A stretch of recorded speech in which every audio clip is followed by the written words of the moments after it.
The camera opens with the hum of the city, tall glass towers piercing the sunset, luxury cars reflecting golden light. We meet Daniel Cross, a 45-year-old billionaire with cold precision in his eyes. Every step he takes screams control, success, dominance. He's on the phone saying, "Tell them I don't care about the protests. Sign the contract." Tomorrow's meeting finalizes everything. Crowds part as he walks. But a small figure stands still in the middle of the walkway. A 6-year-old girl, barefoot, her white dress slightly dirty, holding a paper flower. She looks strangely serene, out of place among the chaos. Daniel nearly bumps into her. Before security can move her away, she says quietly, "Don't go to that meeting tomorrow. Something bad will happen." Her voice isn't frightened. It's calm, certain, almost angelic. Daniel blinks, confusion, annoyance. When he turns to question her again, she's gone. No footsteps, no trace, just the echo of her voice in the city noise. The girl represents innocence interrupting arrogance. The paper flower, fragility of life that Daniel can't yet see. He looks around, unsettled. A storm begins to gather overhead. Daniel returns to his penthouse, the definition of emptiness wrapped in luxury. Marble floors, glass walls, and silence. He pours himself whiskey, trying to shake the image of that girl, but the echo won't leave. He replays security footage of the building entrance. No sign of her. It's as if she never existed. Then, an older housekeeper, the only person who dares speak casually to him, says softly, "Sir, strange thing. A little girl was seen near one of your sites tonight. She asked for someone named Daniel." Daniel freezes. How could she know my name? The sound design here is minimal. The city hum fades, replaced by the faint laughter of a child echoing in his mind. We begin to feel that Daniel's sterile, lonely world is being gently cracked open by something pure, something he's long forgotten. Daniel stands by the window, staring at the reflection of his own face. For the first time, it feels unfamiliar. Morning light. The world moves fast again. Daniel's assistant briefs him on the upcoming deal. A billion-dollar merger that will destroy a poor village for a new factory complex. He brushes off her concerns. We build, they move. It's business. As he gets into his black SUV, his reflection in the tinted glass seems to hesitate. Inside, there's a flicker of doubt, but he shuts it down. Power has no room for fear. This is where the story begins testing his humanity. He knows deep down what he's doing hurts others, but success has made him numb.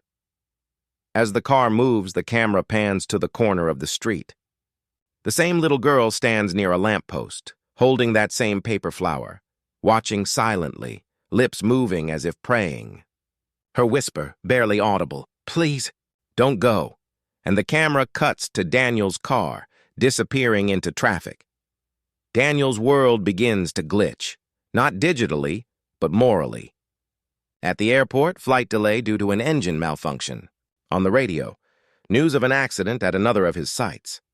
Then, his GPS reroutes. Through the same street where he saw the girl, he looks out, and there she is again, standing in the rain. Her hair dripping, the flower clutched tightly. He gets out, heart racing. "Hey, who are you?" No answer. She looks at him, eyes full of sadness, then turns away. By the time he reaches her, she's gone again. Only the paper flower remains, soaked and delicate. He unfolds it. Inside, written in a child's shaky handwriting, "You can still change your path." The raindrops blur the ink, symbolizing how the truth is right before him, but he's not ready to see it clearly. Daniel stands in the rain, silent, holding the fragile paper, a powerful image of man versus conscience. Back home that night, Daniel sits in the dark. The city lights outside feel distant, meaningless. He looks at the flower again. Something about the handwriting reminds him of a letter his daughter once wrote. A daughter he lost years ago when he missed her dance recital to attend a meeting. He opens an old drawer, finds the letter. "I'll dance for you tomorrow." "Daddy, please come." The handwriting is almost identical. A single tear falls, the first in years. He whispers, "Who are you, little girl?" At that exact moment, his phone vibrates. A message from his assistant. Sir, urgent news. The meeting venue collapsed last night due to a gas explosion. Everyone there didn't make it. Daniel's hands tremble, phone slipping to the floor. The room seems to close in, a silent storm of guilt, fear, and wonder. He looks up toward the sky through his glass ceiling, whispering, "Was it you, Emily?" The name of his late daughter. A faint sound of a child's laughter echoes and fades into silence. Even in a world driven by greed and ambition, innocence can pierce the hardest hearts. Sometimes the universe doesn't warn us with thunder. It whispers through the voice of a child. Daniel sits in his penthouse office, sunlight reflecting off the skyline. News anchors replay footage of the explosion. He survived only because he didn't go. The world calls it luck. Daniel calls it timing. His assistant whispers, "You'd have been in that room." He replies coldly, "Coincidence." Nothing more. But beneath the words, there's unease. His hand subconsciously touches the paper flower in his pocket. That night he dreams of fire, smoke, and the girl standing amid the flames saying, "I told you not to go." He wakes up sweating, and the same paper flower now lies on his bedside table. Even though he locked it away, determined to rationalize it, Daniel orders his team to find the girl. Someone staged this. Maybe a setup. Maybe blackmail. CCTV scans show nothing. Street footage, blank. The girl doesn't appear on any camera. His driver confesses softly, "Sir, I saw her too. She looked unreal?" Like she wasn't really there. Daniel fires him instantly and shouting, "Enough of these fairy tales!" Moments later, alone in his car, Daniel glances in the rearview mirror, and for a split second sees her reflection sitting in the back seat, silent. When he turns, empty. Daniel visits the collapsed building site. The air is thick with dust and burnt metal. Reporters swarm, survivors cry. He hears a woman sobbing, holding a child's shoe. She lost her husband in the explosion. When she sees Daniel, she screams, "You were the one who built this! You did this to us!" Security pulls him away, but her words echo louder than the noise around him. He looks down and sees a tiny paper flower in the rubble, half burnt, same as the girl's. He starts to feel that something beyond him is orchestrating these reminders, forcing him to look at the pain he's caused. As he walks away, a sudden gust of wind scatters ashes across his face. For a heartbeat, he hears the faint giggle of a child carried by the wind. Late night. Daniel returns home drunk, furious at his own fear. He stares at himself in the mirror. But his reflection begins to move a second slower, eyes darker, sadder. His reflection whispers, "You keep denying the truth because you fear forgiveness." The mirror cracks. Behind it, he finds a hidden photo. His daughter Emily at age 6, holding a paper flower she'd made for him. The same design. The same folds. He drops to his knees. Tears mixed with disbelief. Could the girl be connected to her somehow? The lights flicker. The photo frame falls, glass shattering. In the reflection, a small silhouette stands behind him, the little girl, before vanishing again.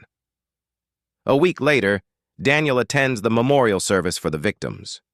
Rain pours heavily, symbolic cleansing. He tries to make a speech, but his voice trembles. He can't say the word sorry.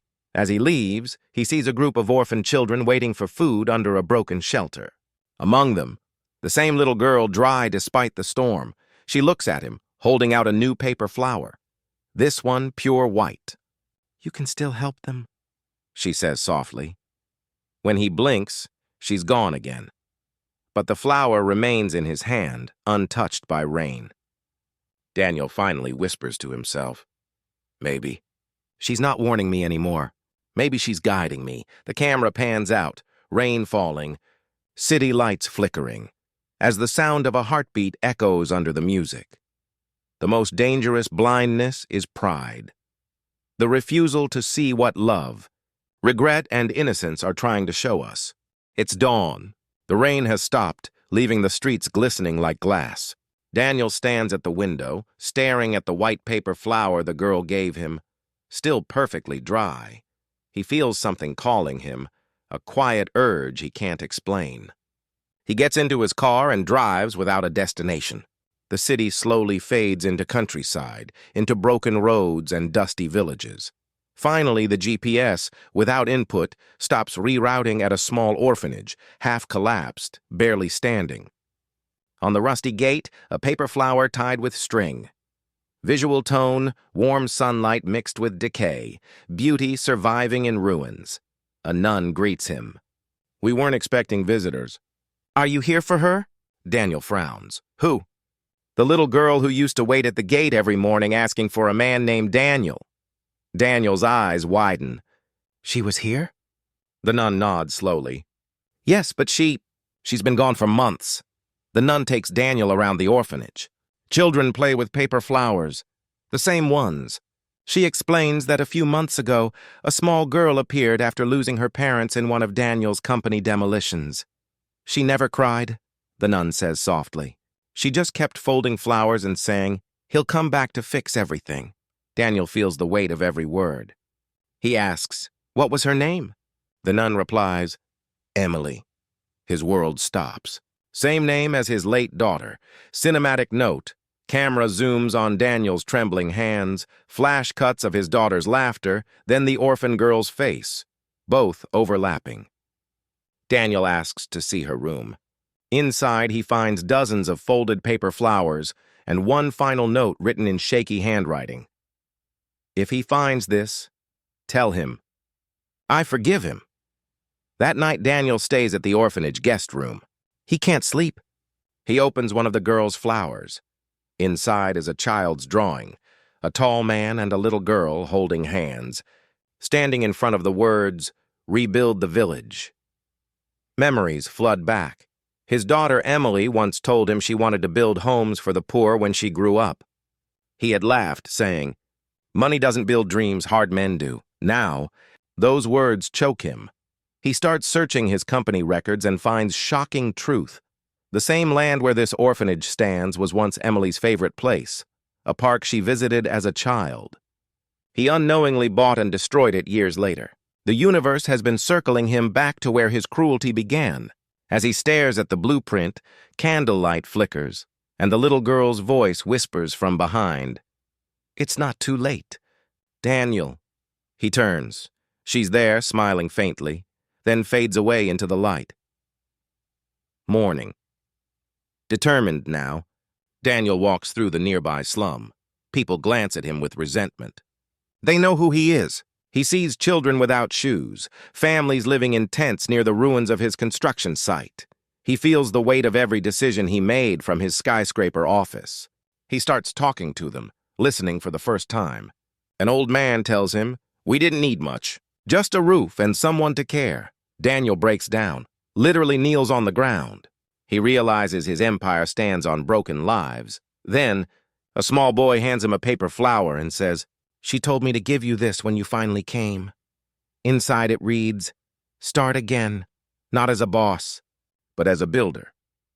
Daniel looks around. The villagers are watching silently, hopeful yet cautious. He stands and whispers, "Then let's rebuild. Together." A spark of redemption is born. Montage-like episode, emotional music symbolizing rebirth. Daniel sells one of his luxury properties to fund reconstruction. He works with the villagers, hands blistered, sweat on his suit. The world media calls it the billionaire's breakdown, but he doesn't care. He finally smiles, genuinely. That night, as he sits by the half-built houses, he hears children laughing. He turns and sees the little girl again, sitting on the fence. She says softly, "Now you're listening with your heart." He asks, "Who are you, really?" She smiles. "Someone who never stopped believing you could change."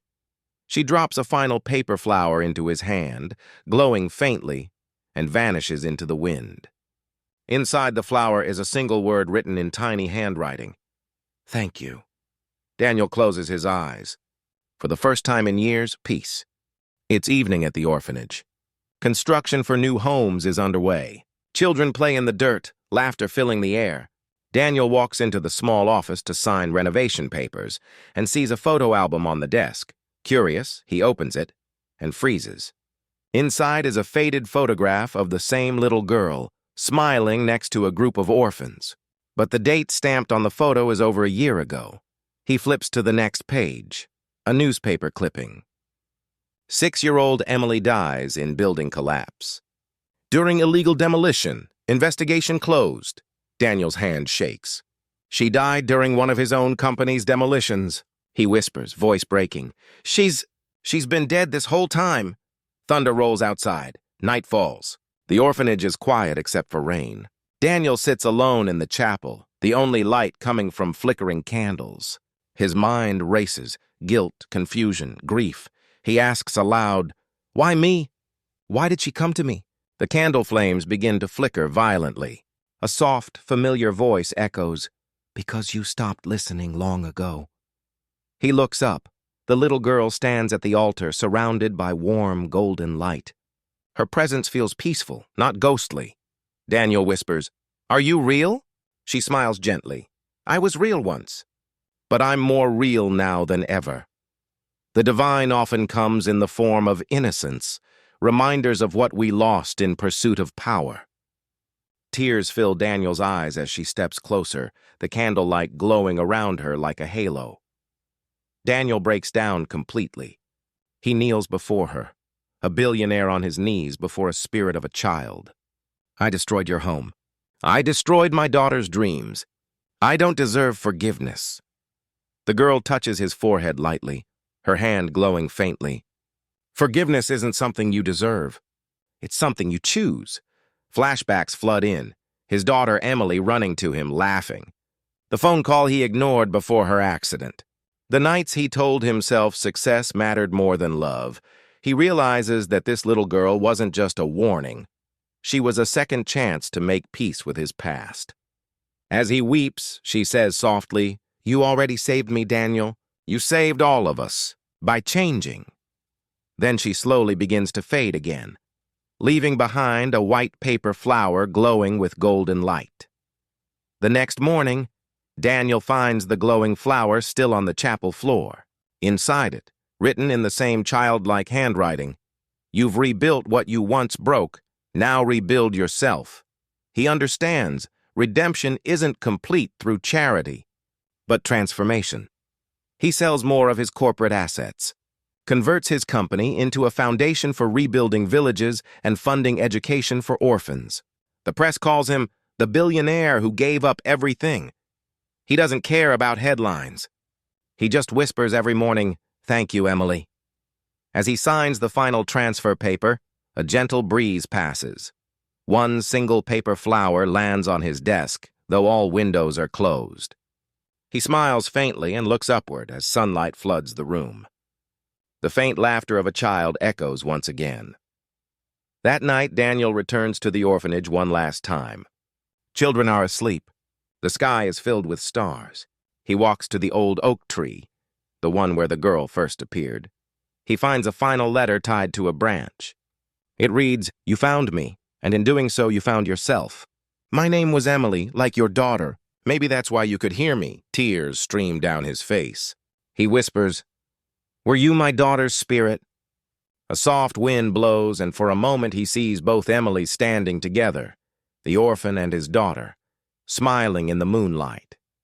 They fade slowly, leaving behind a field of paper flowers glowing under the moon.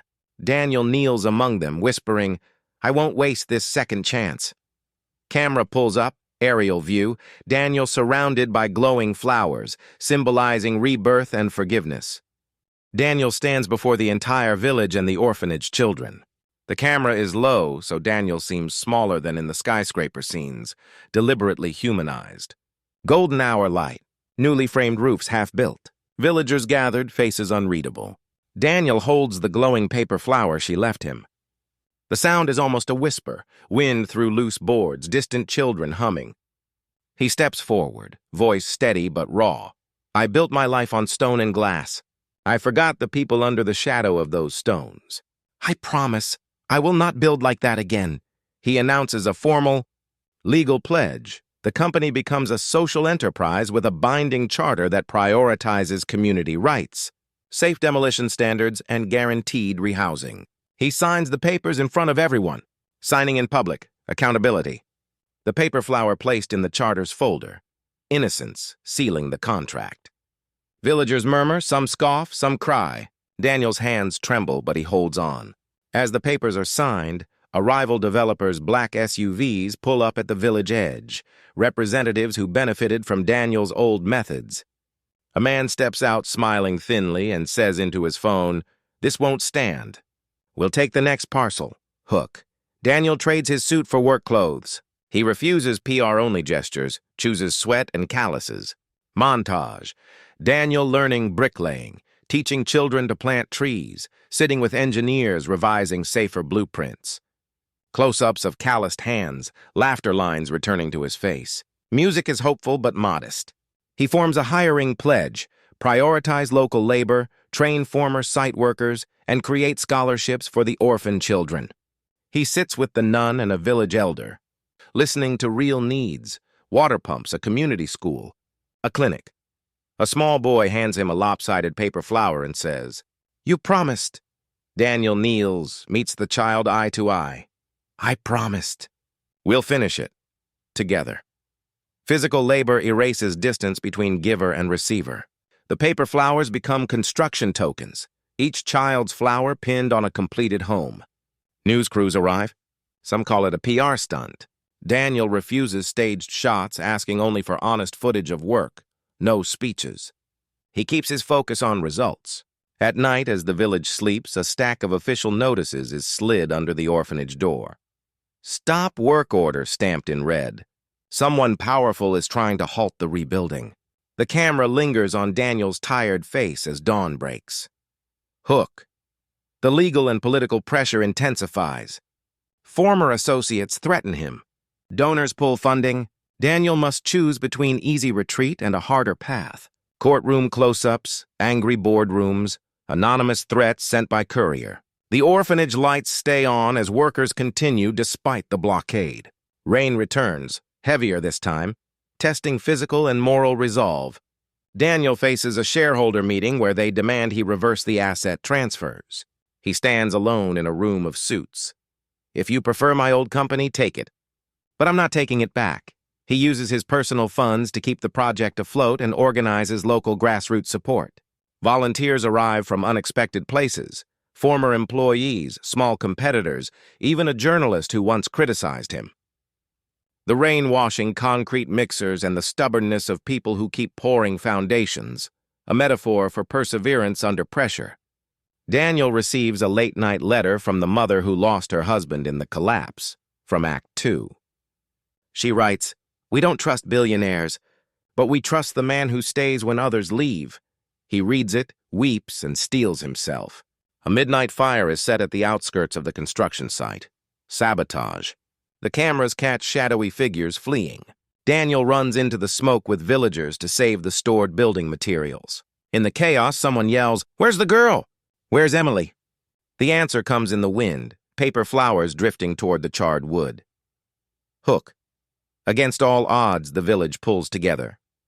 A seemingly small act becomes a symbol that shifts national attention and public sentiment. A dawn scene after the fire. The village gathers to assess damage. Daniel, soot-streaked, stands among them. Suddenly, children start arranging the paper flowers into a huge mosaic on the ground, a mural visible from a drone or high building. The images of two small girls holding hands under a tree, Emily and the orphan, with words beneath, "We remember. We build." A live broadcast captures the mosaic. The nation sees the faces, reads the message. Donations flood in. Legal injunctions are questioned as public pressure mounts. The hostile developer faces a PR storm and withdraws legal action. An elder stands, voice trembling. "You saved more than homes. You saved our faith in people." Daniel realizes the real miracle, community reclaiming dignity, not a supernatural fix. He speaks without scripts. "This isn't about me. It's about all of us, and the kids who deserve a future." The paper flower mural. Fragile things becoming a durable monument. The miracle is communal agency. The orphan children dance, the nun hugs Daniel. He looks up and quietly says, "Thank you." Not to a ghost now, but to everyone who believed enough to act. That evening, in the orphanage chapel, the final glowing paper flower appears on the altar. No one placed it there. The camera moves in slowly as the flower opens, revealing inside a tiny note. Keep going. The sound design drops to near silence. Then a single child's laugh pierces the quiet. Time jump. We see the long-term fruits of change and a final quiet confirmation that a life redirected can become a living legacy. 2 years later, the village is thriving. Painted houses, a school with a green roof, a clinic, solar pumps. Children run with the freedom that used to belong only to the city. Daniel walks slower now, among them, unguarded, smiling. He visits the school library. A plaque reads, "Emily's house, for every child who deserves a home." A teacher brings a child forward, a little girl holding a brand new paper flower. She says shyly, "This is for the man who listened." Daniel kneels, eye level with her, voice quiet, "And for the girl who taught me how."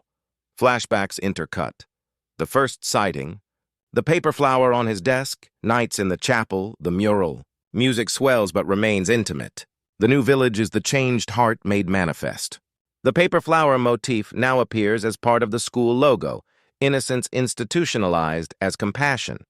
Daniel attends a small private moment at the old oak tree. He places the original glowing paper flower in the ground beside the tree and whispers a promise. He then walks away, not to power but to purpose.